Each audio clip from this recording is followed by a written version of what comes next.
Welcome to Andrea Lake 101 Sticker Wars, the summer of sticker magic. That's right, that's what this summer is going to be. If you are watching on YouTube, you can see that I just poured myself a shandy, a straight up 10 o'clock in the morning, early day shandy.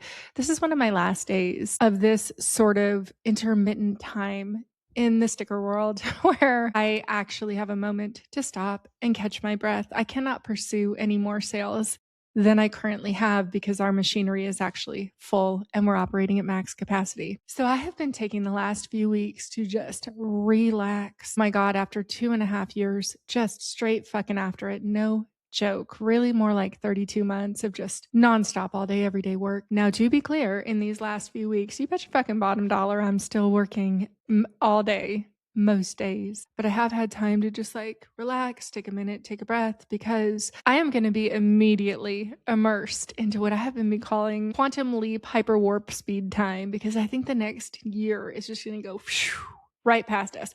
I do not think that there will be time where I'm sitting down and having a shandy and recording a podcast and then editing the podcast. We're going to release the podcast today, May 29th at around 2 o'clock this afternoon, so in about 4 hours. And I'm not going to have downtime like this. I'm not going to have time where I'm like, oh, I'm just going to get all my cabinets in order and, do things around my house. That's what I've been doing in the last few weeks, and it has been fantastical. I have been in Sedona, Arizona, where I have lived part-time for 24 years. Hiking with Rico every day and just chilling the fuck out. A bunch of my friends flew across the country to go to Sedona Magic. We're going to talk about that on today's episode. Why?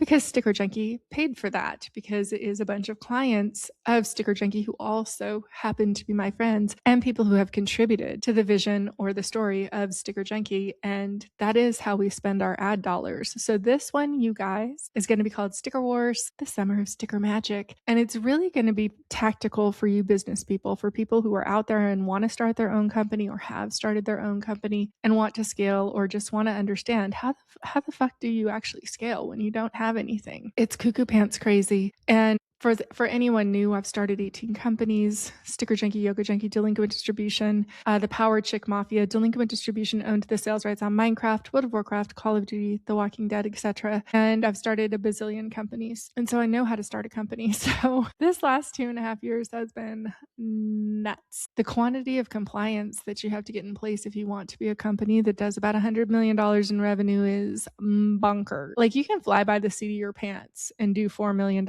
in revenue. But if you want to like really grow and scale a company, you better put your fucking power chick hat on and get to work, because it's not messing around. Like, even the quantity of when I very casually break down metrics and financials on the podcast, I just know all of that in my head. And so this week, without further ado, we are going to talk very deeply on how we built the company so quickly to this point. Grab your popcorn, grab your wine, and as always, I will come in piping hot on this episode of Andrea Lake 101, the making of a billionaire. So you guys, we just put in a bid on a huge space for us. It's almost 10,000 square feet. And not only is it almost 10,000 square feet, like if you watch our reels right now, we have some like drop ceilings and some very quickly constructed things in our current warehouse, but a lot of our space is warehouse space. This is an office. We don't actually need huge warehouse space for the type of equipment and machinery we have. And the type of warehouse space we do need should be temperature controlled. So it's not like a straight up warehouse like what we have right now. And we found the most beautiful space. I'm so thrilled. It's so bright and sunny. It's all one story. It's just about 10,000 square feet. It has a space for a huge podcast studio. And I've come up with this fucking brilliant plan for the podcast that I will tell you here first. We're building out a quad podcast. So it's a room that's going to be cut into corners, and every corner of the room is going to have a different set. And the internal camera and lighting is going to be operated on a swivel, so that we can swivel it around. And each different corner that it tucks into, it'll look like you're on Andrea Lake 101, the making of a billionaire, or Sticker Wars, or Dirty Tea, or Mistakes I'll Never Make Again, whatever podcast it is that we're shooting at that point, because it always has been the plan in the rebuilding of my companies. It's not only that we were going to rebuild Sticker Junkie, it's that we're rebuilding all of my properties. And one of my properties is the Power Chick Mafia. Now, the Power Chick Mafia has many tendrils of what it does and has done and will continue to do, but what we're reaching into now with Power Chick Mafia is an entertainment arm. Yeah, so we're going to release a whole bunch of podcasts on the Power Chick Mafia podcast network, as well as creating a series of shows that we do hope to sell to a really large streaming service. Spoiler alert. I would very much like for that streaming service to be Netflix. I sure would. So as we start to actually tell our story, which we couldn't do for the first 2.5 years in this company, I kind of have said something really quietly and alluded to this before, but let me make it really fucking clear. In a universe where we have a truly actual viral story in front of us, it has taken us a lot to get to this point without actually going viral. Like, we've never had a reel that has had 10 million views. That's just by luck that we keep having these reels. It's kind of because of content suppression, but it's working out in our favor that we have these reels that have like 250,000 views or 500,000 views, because quite frankly, if we had 10 or 20 or 30 million views, it would have been way more business than we could handle. But now I'm just about to hear back probably today as to whether or not we got that one particular space. And if not, we'll go back and look for more. It is buyer's market. But as we expand and move into this triple as big space, we just landed new machinery. We're just about to release holographics on June 9th. We're releasing holographic stickers. And then very quickly in succession, Prism and Glitter, we have a sticker pack program that's coming out. Oh, I'll tell you all about that in a future episode. We have so many things that we're releasing in the next 2 months that it's going to be wild. Cuckoo pants, crazy nuts. And like a bunch of people who've been watching this journey are like, wait, how the fuck are you doing this? How did you go from 400,000 to 3 million? And you're the only one of these companies, even these smaller sticker companies, that doesn't offer clear or holographic or glitter or prism or anything, but just only one product. And I'm like, yeah, that's because we actually just had to get everything exactly perfectly right, because we are a concierge service. And so what we wanted to nail was that concierge level of customer service, that private customized back page, that super easy reordering, the ability for you to talk to an account rep, for a customer service rep, to be able to reach out to our office manager if something needs to get resolved on a higher level, to be able to reach out to me if something needs to be resolved on a higher level for our concierge customers. Like, that took a lot of time to put into place to make sure that everyone on the team understood production, design, even for us to understand the quickest way to do everything. It doesn't matter whether it's proof or pulling stickers or bagging stickers or cutting stickers or creating sample packs. Whatever it is, every single thing had to be created from scratch to create a process for how that thing gets done. And that takes a really long time. It takes multiple years. And to get a team onboarded, who I've said really casually on another podcast, like, we don't have people that just shift boxes, because it's always like the example of, why do people in the United States think that somebody who ships boxes all day shouldn't be able to afford to baseline live and take their kids to baseball and have time off and work only 40 hours a week? Because we have been indoctrinated to believe that people, if they work a shit job, don't deserve to get like a baseline living salary. I'm sorry, what?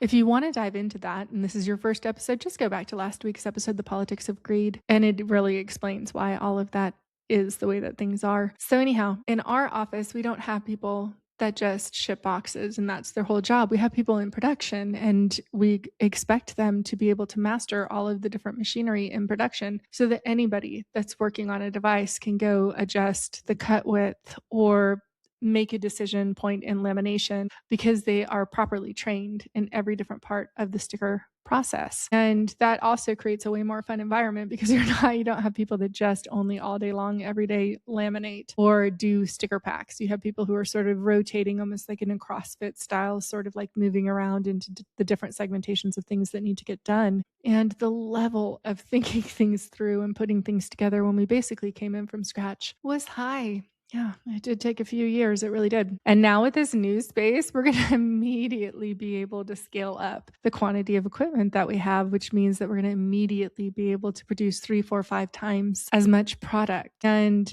as soon as we hit that next level, we will be able to continually outpace the number of machines that we have from this point forward. So right now we are queuing up to release holographic materials. If you are listening on audio only, for the people on YouTube, I am holding up different styles of holographics. We're doing holographic, glitter, and Prism. The Prism is for sure my favorite. And this is what I mean when I say I know how to build a company that does hundreds of millions of dollars in revenue. Well, how do I know how to do that? Because I have sold hundreds of millions of dollars worth of revenue. And so the thing is that entrepreneurs very frequently are going to be really tempted, right? Especially first time entrepreneurs, into listening to what everyone has to say about every single product that they should possibly ever have in the history of ever. Like, what do you mean?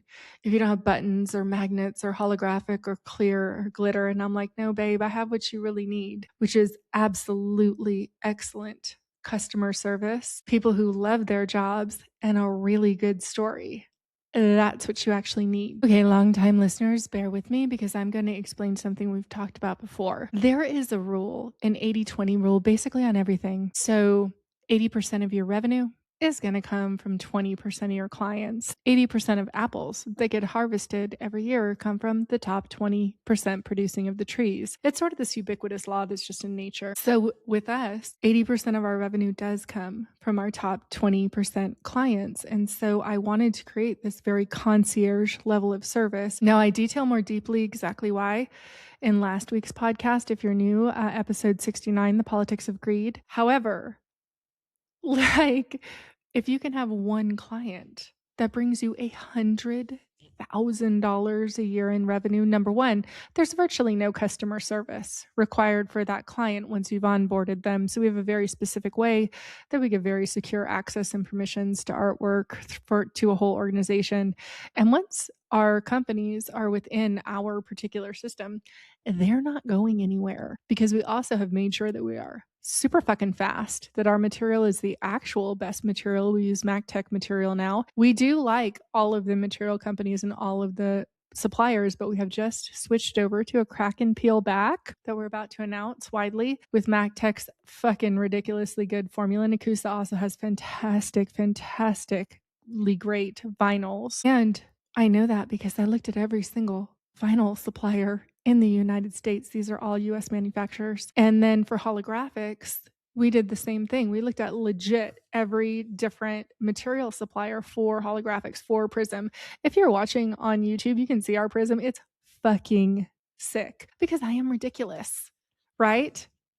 If I drink wine, it's going to be Papillon. If I drink tequila, it's going to be Clase Azul. Once I find something that I like, that I want, I have a car, I have a G-Wagon. It has 397,000 miles on it. That's right. It's a 2005 built in Austria. And when I have a thing, I just want the best thing of that thing. I'm a fucking bougie chick. So when I look at material suppliers, I'm going to pick the best material. It's going to be the bougiest, nicest one that looks the best. And if I find one that's better, I'm going to use that one instead. So we found this super fantastico holographics. Now this one, I'm not saying where we get it from right now because it's going to be a differentiator for us. And we did find it, and it's the best one, and it's more expensive than other ones. So a lot of places, if they're maybe owned by private equity like Sticker Giant and Sticker App are, or if they are owned by someone who is not me, that just doesn't have the same level of like ridiculousness for bougie shit and doesn't have a concierge level of service. Well, I would just advise anyone to go ahead and order some of the Prism and holographic and glitter when it comes from us and see how fucking much better it is than from wherever you get it from, because we put a lot of time and effort and energy and attention into ordering samples from every single supplier. And I have also been really clear in this journey that one of my favorite things to do is to find other small businesses that they themselves are rushing towards being a medium-sized business and working with them so that we all rise together. And in the case of our holographic supplier, that certainly is going to be the case. This is a really cool company, and I will talk about them in the future at some point once we have our feet firmly planted in the holographic world as the nicest place to get holographics from. And so we're not doing everything fast and like, oh, you should really have this. So then we immediately run and respond and have this, but we do listen to what people say. So we have coming out next some very specialty things to artists that I started working on a year ago and kept getting backburnered is coming out now. Some very specialty things with influencers that's coming out, and also some new materials. And it's going to be in this order: holographic, Prism, glitter. And then we have, and I'm not sure about the order of these next, buttons, t-shirts, magnets, die cut magnets, and it'll probably go in the reverse order of that. It'll probably go die cut magnets, then buttons, then t-shirts. But we are going to end up having full product categories. And I believe that we're signing a 3-year lease, but I believe that in a year and a half, we'll be able to start shopping for our big campus, which I would love to have a 40 to 100 acre campus on the edge of San Diego that already has one building on it, like one foundational lay building on it that I can like cut trails through and have every single thing that you would want in a campus of a company. And we are on track to be at a baseline living wage at the end of 2026, which is $32 an hour minimum wage for my employees. And the thing is, what gets you there is a concierge level of service. So like, what do I mean by that? I mean that nobody is used to good customer service anymore. Just they're really not. And so it knocks their socks off when you send them like a thank you pack or a welcome anything or a little extra store credit or gift certificate or even just a little like, hey, we appreciate you. Do you need anything extra right now? Type of a thing. And certainly when we build their own interface for them, which our interfaces are really, really beautiful. I know some of our competitors are copying us right now, but they're not because I know what ours look like. And I'm like, that's not the same what you're doing. So the high touch nature of what we're doing. And then out of necessity, not because I do not love clients that I have that spend $100 a year with us or $50 a year with us. I do. Just realistically, I lose money on those clients, but I adore them because almost always they're the ones that are the very loudest saying how much they appreciate us and they appreciate the customer service and we appreciate them right back. The thing about $100,000 a year plus client is there's just not a lot of interaction. Like once we're in with them, we're just in with them. There's never a problem. If there is a problem with a particular order, they email us and they're like, oh, maybe this color should have been a little more like this, or oh, I ordered circles and I actually meant to order die cuts. We just reprint it and send it to them and then change whatever the thing is within our system. And that's it. We talk to them once or twice a year because there's no friction there. So that is how we've gotten so much security for my employees because you can really easily predict future financials based on a company that is spending $50,000 or $100,000 a year with you, or based on the quantity of clients that are spending $100 a year with you. It's just a decision point of what type of company you're going to have. And so anyhow, the way that I negotiated all of these deals on the front side of not having any money to my name and in fact being millions of dollars in debt, which means my credit is trashed, is I just had a story and it was a real, true, authentic story of like, this is what's happening. I am a super good bet, even though I do not look good on paper right now. Perhaps if you are a little bit reticent, maybe we should do this way. Maybe you should get a little extra over here if I get a little easygoingness at the front side. So the degree to which I've had to negotiate individual deals with people of like, I think that the most easygoing way to say this, right? Like, because I have general counsel on staff and I negotiated a crazy rate on the front side for my general counsel with her understanding that on the back side of when we get to where we're going, there's going to be a lot of stability. There's going to be an annual salary. It's going to be a really good one, etc. But I've made that deal with a lot of people. There's a lot of people who took salary cuts to come work for me because they understood how much they would get benefited on the backside. And that is how you negotiate from the bottom. But you have to sincerely be like, but no, for real, and then show them. That's why I run open book financials in my company so that everyone knows at $9,315 a day, you are getting a raise. You are getting this much of a raise. And probably if we can afford it, also healthcare. We might have to wait till we get to 97 for healthcare. See, we just tripled the amount of rent we're going to be paying. But like, people understand the trajectory of the growth of the company and my company because they're on my team. And once you're on my team, the whole team wins. And just like we don't have one person that just sits there all day and ships boxes, even if we did, and that's all that person did, we would want that person to win too. But what we want instead as a corporate culture is for everyone to be able to thrive. They're very, very, very, very, very, very, very, very, very smart people in all sorts of companies across the country who that is what they do all day is ship boxes. And if you gave them free rein to understand how the whole distribution and shipping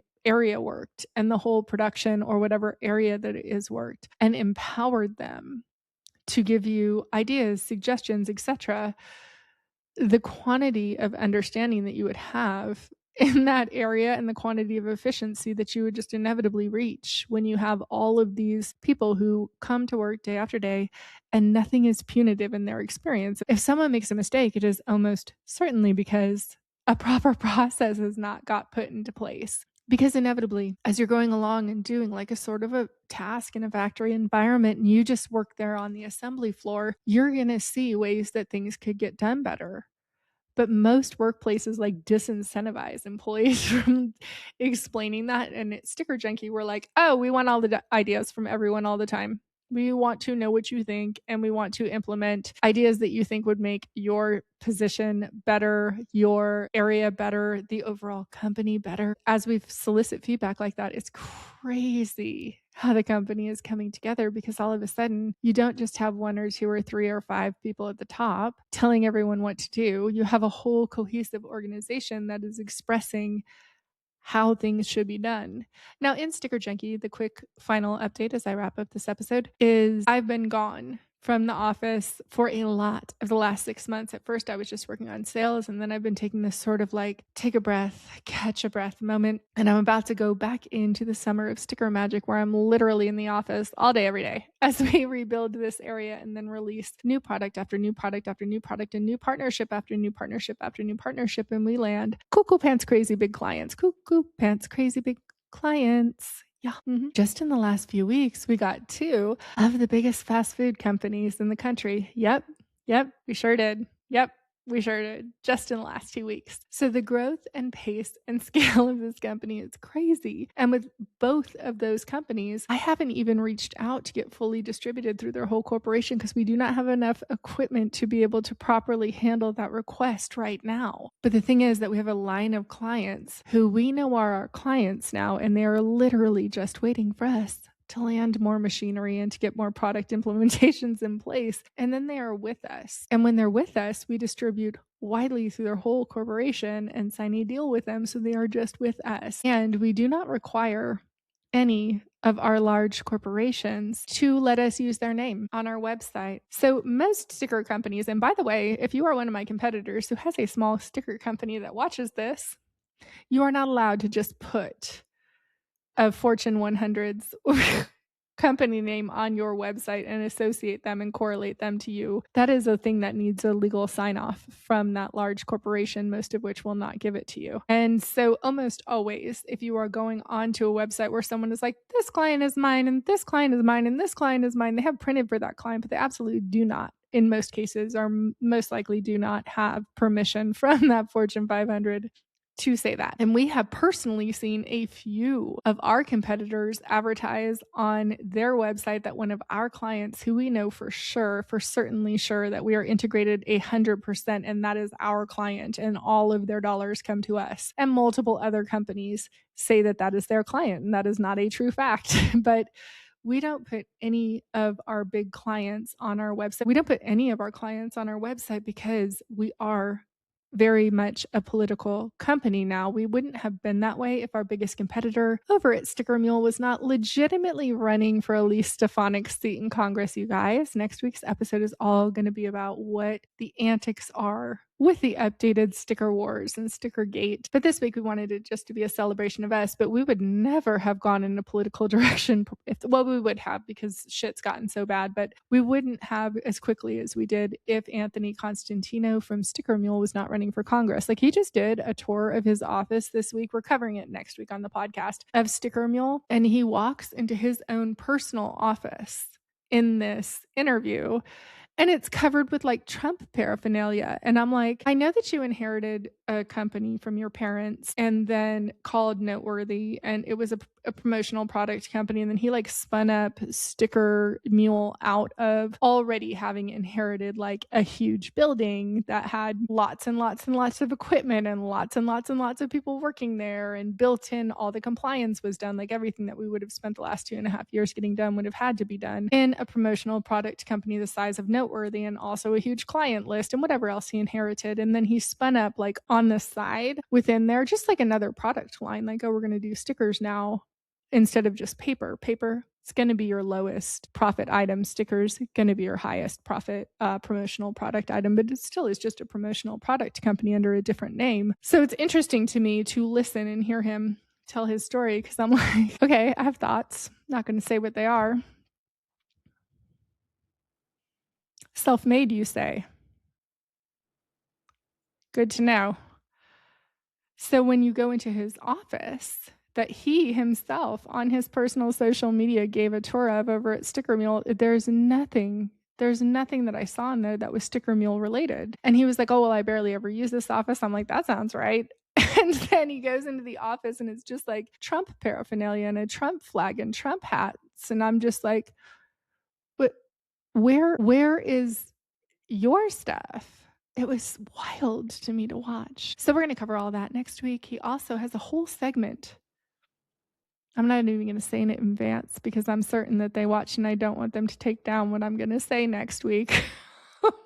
It's wild. But suffice it to say, my biggest competitor is in fact running for Congress right now, has a good chance to win. Donald Trump has just endorsed him. Donald Trump also just endorsed Ken Paxton. We're going to cover that on next week's podcast. That's a choices were made. This is a very interesting, no comment. And then Anthony posted a couple things about Ken Paxton and how Donald Trump's endorsement means everything. And I'm like, my lawyer would be shitting herself. Let's not. Podcast where I talk about stuff like that is not a last minute podcast that we throw together. That's something that we put a whole lot more consideration about what we say and how we say it into. Because in general, we just like to let our competitor speak for himself because he is more than happy to say out loud words. And I am more than happy to just play them for you. So that will be next week's podcast. To wrap up this week's podcast, I'm going to talk a tiny bit about an event that I hosted this week, actually this last weekend, called Sedona Magic. And what I did was invite a bunch of people from all of my business organizations, TED, Summit, the World Economic Forum, Milken Institute,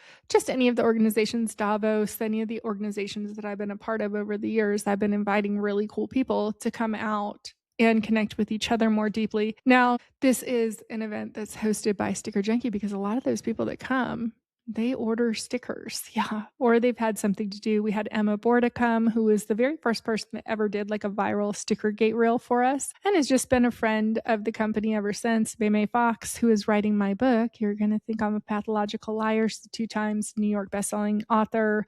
She's on Oprah's list twice. She's been a guest on the show a few times. Brian, obviously, my business partner from Sticker Junkie, came out, and a whole bunch of other people. Andy Stack, who I've talked about a bunch of times on the show, was very early days of YouTube. He actually was one of the original creators of the creator economy and also was in the Blue Man Group. Yeah. Did I already say Nick Gilson from Gilson Snowboards? Because I don't know if I did. So there's a bunch of people. And one of my girlfriends created a whole universe called Love Monsters. And she created this thing like the llamacorn. And there's a whole origin story for her, sort of a universe, just the same way that like Lord of the Rings or Harry Potter was like a whole universe type of a story. And that's what this is, with like the Slinky Sloth and the Mama Llamacorn and all of these other very cool characters. So the Sedona Magic event is something that I have done for years, and humongous, massive companies have been started out of it. There have been 2 companies that are valued at hundreds of millions of dollars that either started at Sedona Magic or had the idea carried forward and funding put into place at Sedona Magic. And also a very, very large multi-billion-dollar tech company was started at Sedona Magic, and multiple marriages, etc. This is just a gathering of my favorite people that I have once a year, and we hire in like a Michelin star chef to do the cooking, and I teach this vulnerability workshop that like binds people together. It's just a really fun event. And a bunch of stuff that I talk about in the early days of the Andrea Lake 101 podcast is how, like, if you have nothing, just create community. Just start doing potlucks for local entrepreneurs, etc. And the bigger entrepreneurial group you get in, grab your favorite people from all of them and introduce them to each other. So at this particular Sedona Magic, Ms. Morgan Alice, who created Love Monsters, LUVmonsters.com. I'm holding, for those of you listening on audio only, an actual llamacorn plush toy from Love Monsters that was gifted to me at Summit at Sea by Morgan. And I came to find out this weekend that this actually previously was Morgan's own personal llamacorn, and each llamacorn like has a passport, and you name them and you get your own name that's your llamacorn mama name or daddy name or any defined. And I called this one because Morgan said, well, you're gonna foster this llamacorn. It's this cute plush toy. And you guys, for those of you listening on audio only, it's more impactful when you see it on video. It really is. This is the cutest fucking plush toy I have ever seen in my whole life. It looks like a cross between a llama and a unicorn. It has rainbow wings. It has this pastel, beautiful fur, and every llamacorn is different because the pastel colors on the fur go different and has the cutest eyes with the cutest eyelashes. It is fucking adorable. And I owned the sales rights on Minecraft. You guys, Blizzard Gaming. Before that, I have my own licensing company. So when I say people bring me every different thing, I like if a new artist has a concept for a graphic novel or for a series, if they know me, it's very frequent they're going to show it to me because I have sold $500 million worth of merchandise. So I can very quickly say pass or fail on things that I believe will for sure do well or not. Now, of course, some things you can't predict that just like do really well that didn't look like they were going to, and then they did. But in general, if something is a banger, I'm going to be like, oh, yep. And when I saw the llamacorn, I was like, are you shitting me? This is impeccable. This is the cutest fucking plush toy I have ever seen in my whole entire life. Then when I found out that it had a passport that came with it and a whole lineage story, and you had to like choose a name, because this was actually the founder of the company's personal llamacorn that she had traveled around the world with and was the only one they had left on this cruise in Miami. She said, a llamacorn is surely yours. I don't know if it will be this llamacorn. I think you're going to have to turn this llamacorn back in for whichever llamacorn is yours, because she wanted to keep her own stuffed plush toy llamacorn with her forever. And I said, okay. She said, what's the llamacorn's name then? And I said, it's Felicia. Because that way, when I had to give her back to Morgan, I could say, bye, Felicia. Because I really thought that I was going to get a different llamacorn, but I really did become very attached to this plush toy in a way that is not normal. I have a really cozy, comfortable house. And I have the right amount of things around me, but I don't get particularly attached to one thing or another. But I just fell in love with this snuggly little plush toy. And then I started to see the whole universe of characters that Morgan has for this. And I was like, well, we'll be your merchandising partner for sure. And I showed it to Brian, of course. And Brian, the company that he built, owned the licensing rights on all his video games. And he's a huge comic book guy. And we both were like, this property is amazing. There's 137 fully developed characters in this universe that all came out of Morgan's head. And so I had invited her to come to Sedona Magic and her husband. Now, her husband I had known for years, but like we hadn't really kept up with each other that much. We had lost touch. And so they come to this event this weekend with all of my other fancy pants friends. And we're just talking on my deck. You guys, it's called Sedona Magic because magic always happens at Sedona Magic. Do you remember last week on the podcast when I said, yeah, I don't know, I haven't really found the right structure yet. It's not an ESOP, but I want some way that the company is owned by something and just benefits the employees of the company, but not in a way where shares are distributed, because that always gets messy, right? Because somebody dies or somebody gets divorced or somebody gets in a messy situation and shares are involved and things get diluted and it's problematic. What I would like to create is a company that the employees win from just forever, but that no contingent can sort of get into power and then sell it to private equity, that it's always just benefiting the people who work within the company. And I don't believe that proper corporate structure has been set up yet, but I'm sure we'll find it.